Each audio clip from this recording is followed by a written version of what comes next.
Hello, this is Dr. Carmen Smith, and I wanted to come to you today and talk to you about the illusion that is being revealed. People are waking up. They're waking up to the fact that we have been under mind control for as long as this country was developed. And basically, race was invented and characterized and framed to justify slavery and justify human beings being property and human beings' lives not as valued as a Caucasian person. This is what kept structures in place, such as Jim Crow, slavery, redlining, all of those things, not admitting blacks into colleges, you name it. And it's culminated in the killings and murders of black people by so-called law enforcement, which has also been penetrated by those that believe that a certain race, Caucasians, are more superior than blacks.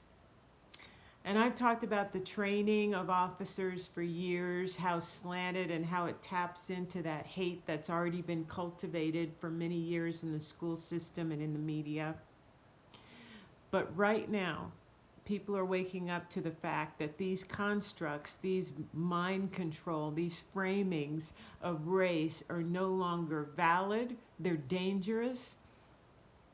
They're coming out of the shadows so that we can address them, not only in the Justice Department or in the police force, but also in our school system, in our textbooks, in our minds. And when we realize how deep-seated these messages are, we recognize that, oh my gosh, I have it too. I've been infected. And so our work is to be aware. I was going to say so aware. Just be so aware of our thoughts, what comes out of our mouth, and what we see outside of ourselves, and call it out for what it is. It is a form of mind control, because that's what propaganda is. What we're seeing now is that people are waking up and saying, I see this for the first time. Not just with the death of George Floyd, which is tragic and horrible and brought a lot of people to the movement in the beginning, but now they're beginning to understand that this goes in all of the systems. And it's backed up by stats, if you need stats and facts.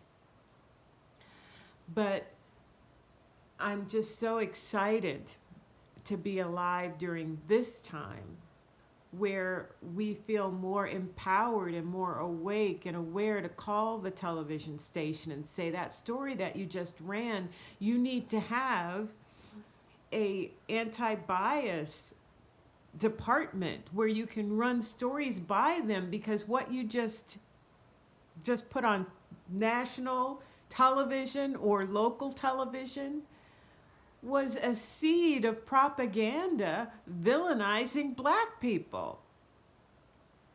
So we need to stand up and say, I need to have a department in the hospital that trains doctors, and doctors can check in to where, are they listening to black women that are pregnant? Why are black women dying more than Caucasian women in childbirth or having to do with pregnancy? What is going on? Well, that has to be implicit bias there.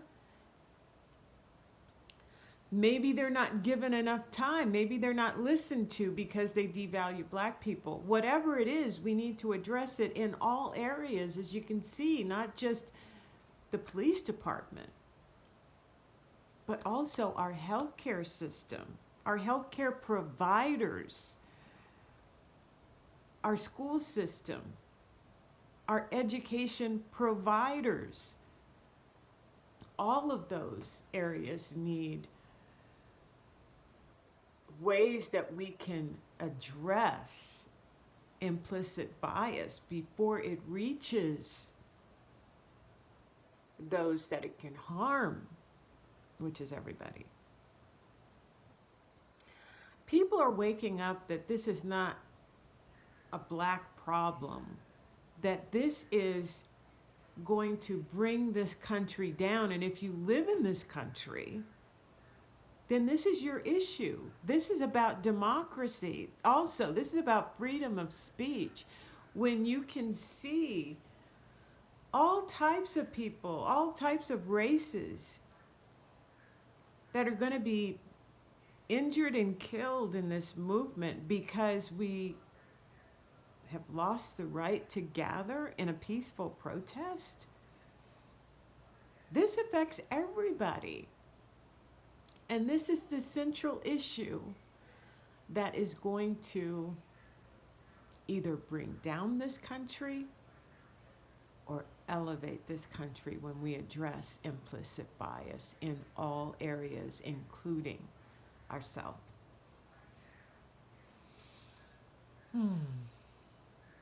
So welcome to the ongoing growth and awakening.